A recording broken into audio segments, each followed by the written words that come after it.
بسم الله الرحمن الرحيم. زهقت من طرق الفراخ سلق وشوي وتحمير كمان؟ هقولك على طريقة صينية الفراخ دي سهلة وبسيطة جدا، حاجة كده في منتهى الجمال، ولا واقفة كتير في المطبخ في الحر اللي احنا فيه دون، وكمان مفيش اي مواعين.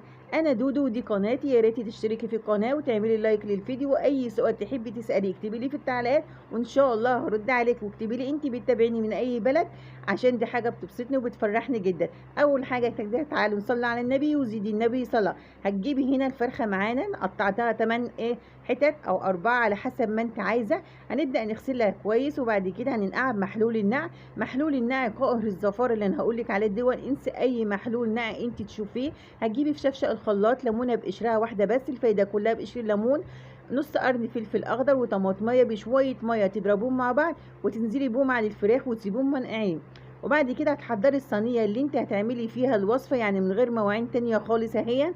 نفس الصينيه اللي انت هتطبخي فيها الفرخه، هتقطع 4 حبايات من البصل، 4 حبايات من الطماطم، لا معلش 4 حبايات من البصل، 4 حبايات من الفلفل الاخضر، وال5 حبايات انا فرمتهم في شفشق الخلاط.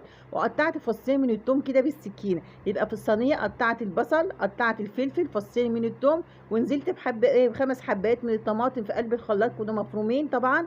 وبعد كده هضيف عليهم البهارات بتاعتنا سهله وبسيطه جدا. نص معلقه صغيره من الفلفل الاسود، نص معلقه صغيره من القرفه، نص معلقه صغيره من البهارات اللي هي الكبسه اللي احنا بنضيفها في قلب الرز البسمتي، معلقه كبيره مش مليانه بهارات فراخ، معلقه كبيره مش مليانه من الملح. وهبدا ادعك كل المكونات دي كويس جدا جدا جدا. ادعك البصل بالطماطم اللي احنا فرماها، بالفلفل، بالبهارات، بالثوم، تدعكهم كويس. وبعد كده هتشطفي بقى الفرخه بالمحلول النقع اللي انت عملتيه، وتقطعيها كده بالسكينه، تعملي فيها فتحات، وتقوم حطاها في قلب تدعكيها بقى بالخلطه دي. وبعد كده هتقوم مغطياها بورق فويل وتسيبيها متبله في التلاجة بتاع حوالي ساعتين. هترفعها على النار من غير ما تضيفي فيها اي ميه خالص، اول ربع ساعه تغلي على نار عاليه، وبعد كده تهدي عليها النار.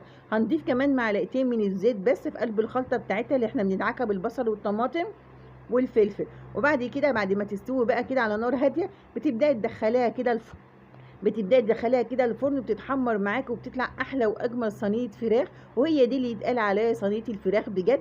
والسلام عليكم ورحمه الله وبركاته.